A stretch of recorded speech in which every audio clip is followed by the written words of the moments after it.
काफ़ी interesting ECG है, देखते हैं, पढ़ते हैं इस ईसीजी को। तो सबसे पहला चीज़ हम देखेंगे कैलिब्रेशन। तो जैसे कि हम यहाँ पे देख सकते हैं कि ईसीजी जो है वो कैलिब्रेटेड है। दूसरा चीज़ हमको क्या देखना है, तो लीड का प्लेसमेंट। तो जैसे कि हम लीड 1 में और एवीआर में देख सकते हैं, थोड़ा सा पैटर्न थोड़ा चेंज है, लेकिन हम देख सकते हैं क्यूआरएस कॉम्प्लेक्स यहाँ पॉजिटिव है, यहाँ पे क्यूआरएस कॉम्प्लेक्स नेगेटिव की तरफ है, और टी वेव भी 1 में पॉजिटिव है और एवीआर में नेगेटिव है। तो हम कह सकते हैं कि लीड का प्लेसमेंट सही है। तीसरा चीज़ देखेंगे हम रिदम और वोल्टेज। तो रिदम देखने के लिए हम सबसे पहले देखेंगे लीड 2 में। तो जैसे कि हम देख सकते हैं कि यहाँ पे किधर पे भी पी वेव का फॉर्मेशन हमें नहीं दिख रहा है, तो हम कह सकते हैं कि ये साइनस रिदम नहीं है। दूसरा चीज़, रिदम तो रेगुलर है, मतलब क्यू आर एस कॉम्प्लेक्स अगर हम देखेंगे तो एक रेगुलर इंटरवल पे आ रहा है। तो रिदम तो रेगुलर है, लेकिन साइनस रिदम नहीं है। हो सकता है कि पी वेव जो फॉर्म होता है वो विजिबल नहीं है, बहुत ही स्मॉल होगा, इसके लिए नहीं दिखा होगा, ये भी हो सकता है। वोल्टेज वाइज अगर देखेंगे तो वोल्टेज में क्यू आर एस कॉम्प्लेक्स का तो नहीं, लेकिन जैसे कि V2 V3 V4 V5 V6 में देखेंगे कि टी वेव का वोल्टेज काफ़ी ज़्यादा है, लेकिन क्यू आर एस कॉम्प्लेक्स का इतना खास नहीं है।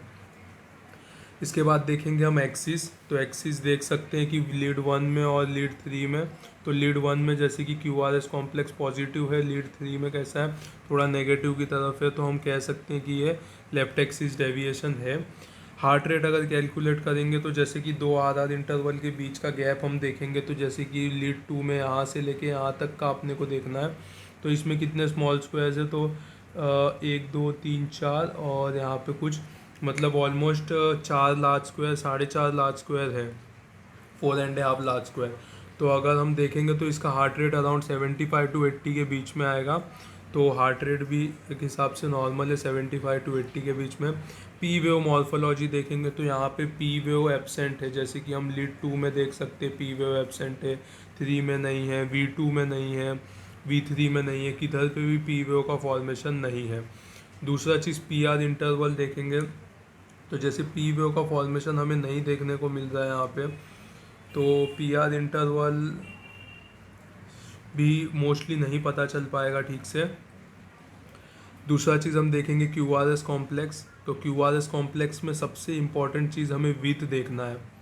तो जैसे कि विथ हम देख सकते हैं, कोई भी लीड्स ले लीजिए, समझिए लीड 2 ले लीजिए, तो यहाँ पे इसका विथ जो है वो काफ़ी ज़्यादा है। क्यू आर एस कॉम्प्लेक्स का विथ V3 में देखेंगे तो ये भी ज़्यादा है, 2 में देखेंगे तो ये जो विथ है ये इसका थोड़ा सा ज़्यादा है। तो इस हिसाब से दो चीज़ है, एक तो क्यू आर एस कॉम्प्लेक्स का विथ ज़्यादा है, ऊपर से क्यू टी इंटरवल, यानी कि from starting of the Q wave to the end of the T wave, Q T interval है वो भी थोड़ा सा प्रोलॉन्ग्ड हो चुका है।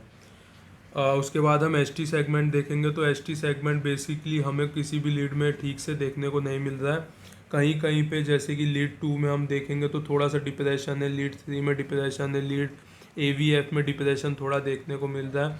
लेकिन जैसे चेस्ट लीड्स में हम देखेंगे तो हमें ST एलिवेशन या डिप्रेशन नहीं देखने को मिल रहा है, डायरेक्ट वेव हमें देखने को मिल रहा है।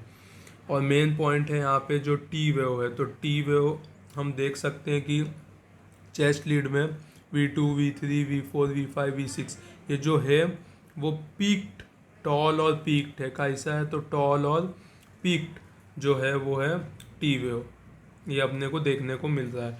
एक्टॉपिक बीट्स अगर हम देखेंगे तो एक्टॉपिक बीट्स जैसे कि हमें साइन वेव थोड़ा थोड़ा देखने को यहाँ पे मिल सकता है, साइन वेव। तो लेकिन ऐसा एक टॉपिक कोई मिस बीट्स ऐसा कुछ हमें देखने को नहीं मिलता।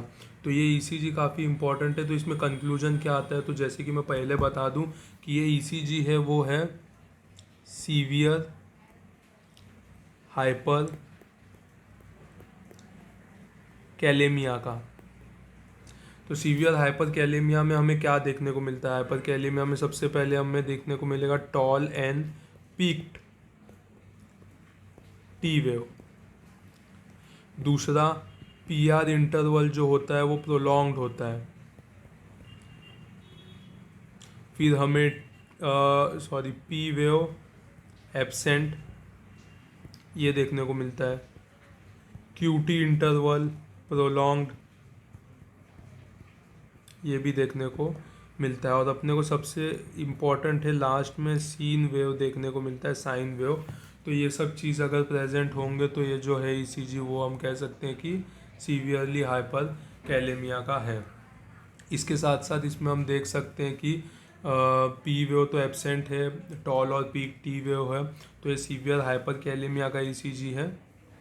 तो ये ईसीजी हमें ध्यान में रखना है। ये पेशेंट अगर कैलेमिया हाइपर कैलेमिया ट्रीट नहीं किया जाए तो ये आगे जाके cardiac arrest, atrial ventricular fibrillation, ये सब चीज़ में जा सकता है पेशेंट, और पेशेंट का इमीडिएटली डेथ हो सकता है। तो ये चीज़ काफ़ी इम्पॉर्टेंट है, हमें काफ़ी अच्छे से ध्यान में रखना है।